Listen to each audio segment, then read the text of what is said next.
এই তিনটা চিহ্ন যদি আপনার রোজার মধ্যে পাওয়া যায়, জানতে হবে আপনার রোজাটা কবুল হচ্ছে। মুহতারাম, রমজান মাসে যে রোজা রাখছি, রোজা কবুল হচ্ছে কিনা এটা বোঝার কোনো আলামত আছে কিনা? আমি যে রোজাটা রাখলাম সারাদিন, এই রোজাটা আল্লাহর কাছে কবুল হয়েছে কিনা বা হচ্ছে কিনা, এটা বোঝার কোনো আলামত আছে কি?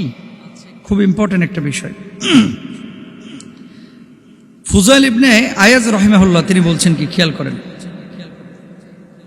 ইন্নাল আমালা ইদা কানা খালিসান ওয়া লাম ইয়াকুন সাওয়াবান লাম ইউকবাল ওয়া ইদা কানা সাওয়াবান ওয়া লাম ইয়াকুন খালিসান লাম ইউকবাল হাত্তা ইয়াকুনা খালিসান সাওয়াবান ওয়াল খালিসু মা কানা লিল্লাহি ওয়াস সাওয়াবু মা কানা আলাইহি সুন্নতি। যদি আমল খালেস হয় কিন্তু সঠিক না হয় তাহলে তা কবুল হয় না। অনুরূপভাবে যদি আমল সঠিক হয় কিন্তু খালেস না হয় তাও কবুল হয় না। কবুল হয় কেবল তখনই যখন আমল খালেস হয়, সঠিকও হবে।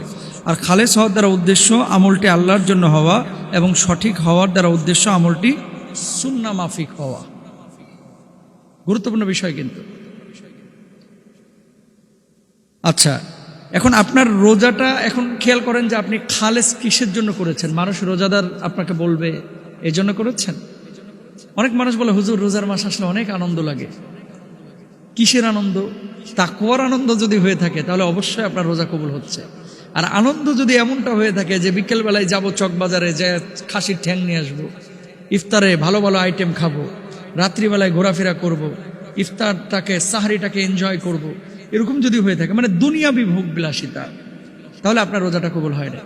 এই জন্য কেন আপনি রোজা রাখছেন, এক নম্বরে আপনাকে নিজেকে নির্ধারণ করতে হবে, কেন আমি রোজাটা রাখছি। রোজা হবে একমাত্র আল্লাহর জন্য।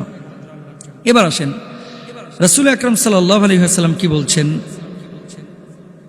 কুল্লু আমাল ইবনে আদম ইদাফু আল হাসানাতু আশরু আমসালিহা ইলা 700 দিআফিন ক্বালাল্লাহু আযজা ওয়া জাল্লা ইল্লা সাওম ফাইন্নাহু লি ওয়া আনা আজজি বি ইয়াদাউ শাহওয়াতাহু ওয়া তুআমাহু মিন আজলি।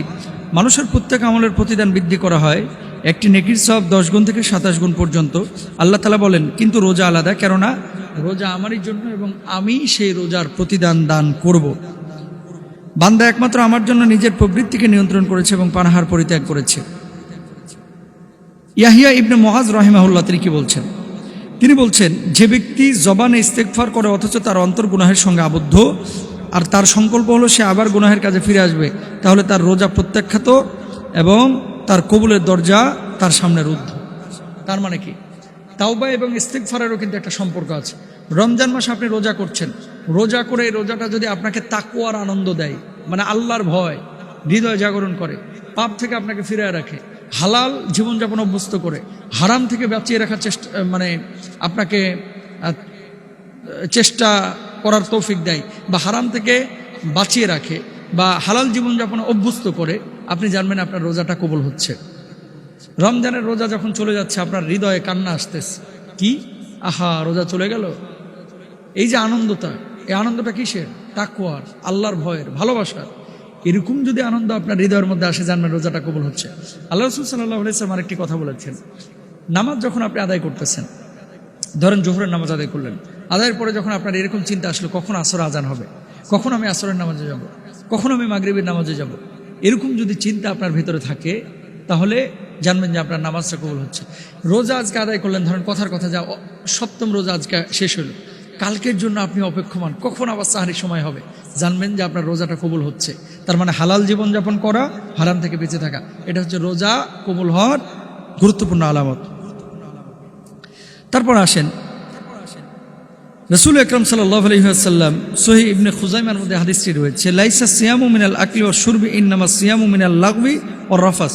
পানাহার থেকে বিরত থাকার নাম রোজা নয়, আসলে রোজা হলো অসার অশ্লীল কথা ও কর্ম থেকে বিরত থাকার নাম।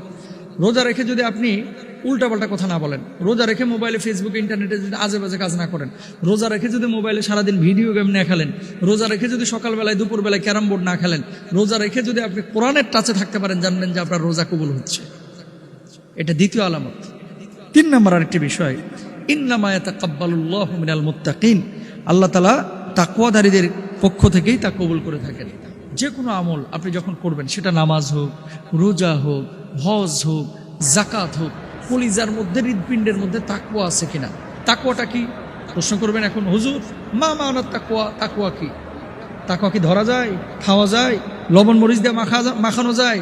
তাকওয়া কি শরবতের সাথে গিলানো যায়? না। আল্লাহ রসুলকে যখন জিজ্ঞেস করা হলো, রসুল সাল্লাল্লাহু আলাইহি সাল্লাম জবাব দিলেন, আত তাকওয়া হা হুনা, বুকের দিকে ইশারা করেছেন। অর্থাৎ আল্লাহর ভয়কে অন্তরের মধ্যে নিয়ে ইমানের সাথে ইহতিসাবের সাথে আপনি যে রোজা রাখছেন সওয়াবের নিয়তে, এই সওয়াবের নিয়তে রোজাটা রাখার পরে যখন আপনি নিজের জীবনটাকে সেভাবে গড়ে তুলছেন আশাবাদী হয়ে, রমজান থেকে ট্রেনিং গ্রহণ করে আপনি যখন এই কাজগুলো করতেছেন, তখন আল্লাহ সুবহানাহু ওয়া তাআলা আপনার রোজাটাকে কবুল করবেন। মোটামুটি এই তিনটা আলামত যদি আপনার ভিতরে পাওয়া যায়, এই তিনটা চিহ্ন যদি আপনার রোজার মধ্যে পাওয়া যায়, জানতে হবে আপনার রোজাটা কবুল হচ্ছে। আল্লাহ তাআলা বোঝার তৌফিক দান করুন।